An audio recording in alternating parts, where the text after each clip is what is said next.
Bonjour à tous et à toutes, j'espère que vous allez bien. Aujourd'hui, nous allons nous pencher sur un événement majeur de la révolution texane, le siège de Fort Alamo.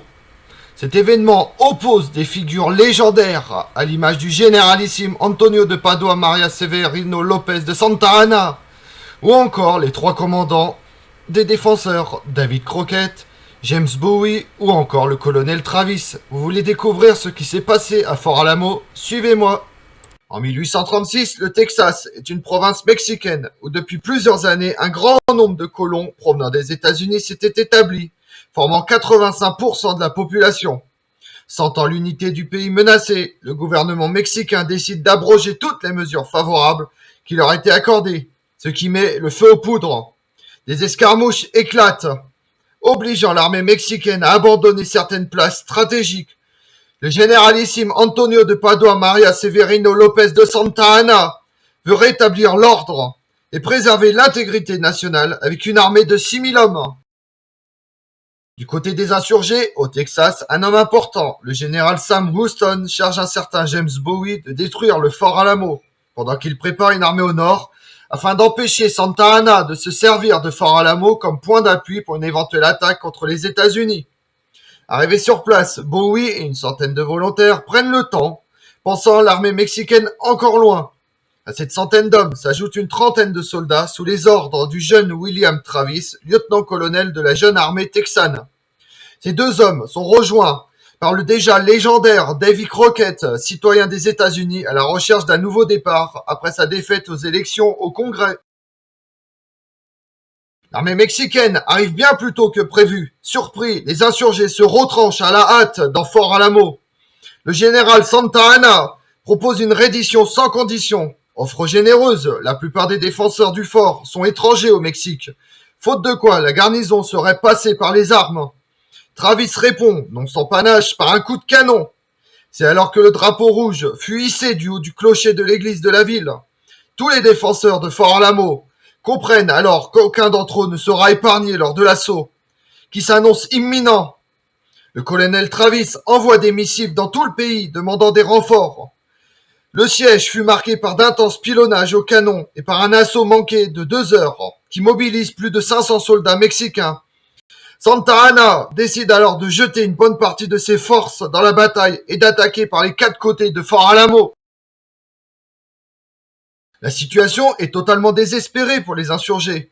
Selon la légende, Travis rassemble ses hommes, trace un trait sur le sable et invite tous ceux qui le désirent à rester à ses côtés pour combattre jusqu'à la mort et se sacrifier pour la toute jeune République du Texas, dissidente du Mexique, et résister au généralissime Santa Anna.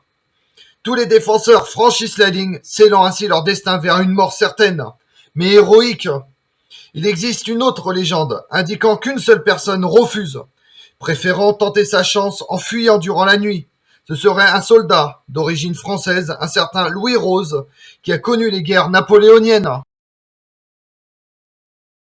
Vers 5 heures du matin, l'armée mexicaine, en position, attaque des 4 côtés Fort Alamo, avec plusieurs milliers de soldats.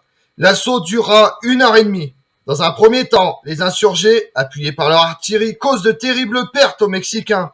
Les troupes de Santa Anna ouvrent une brèche dans le fort et la bataille se poursuit à l'intérieur par un effroyable corps à corps.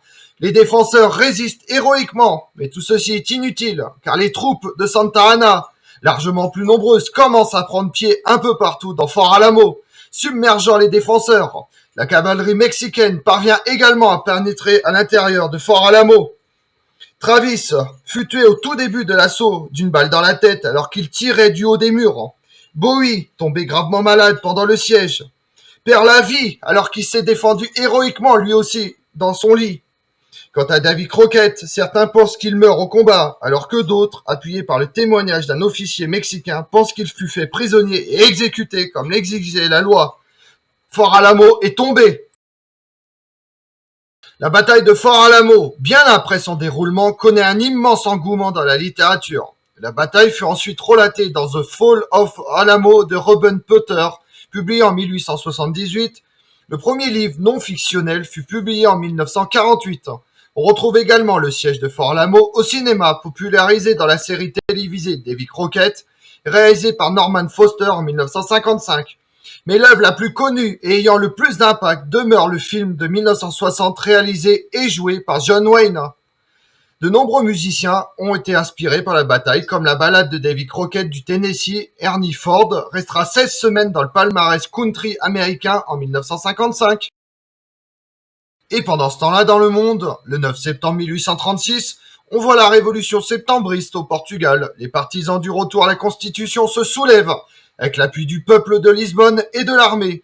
Ils rétablissent la Constitution libérale de 1822, que jure la reine Maria II, et s'installe au pouvoir pour 6 années jusqu'en 1842. Les révoltés visent à doter le pays de structures d'autonomie et préparer l'avenir. Le 30 octobre 1836, on voit la tentative de soulèvement de Strasbourg par le prince Louis-Napoléon Bonaparte, futur Napoléon III, avec une poignée de complices, effectue une tentative de soulèvement. Il espère soulever ainsi la garnison et ensuite marcher sur Paris et renverser la monarchie de Juillet.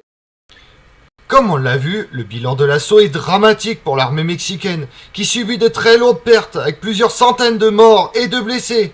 De leur côté, les 189 défenseurs de Fort Alamo sont tous tués.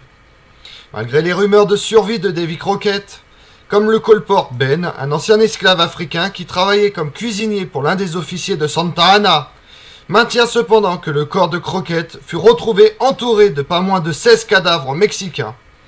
Les mystères de sa mort demeurent à ce jour total.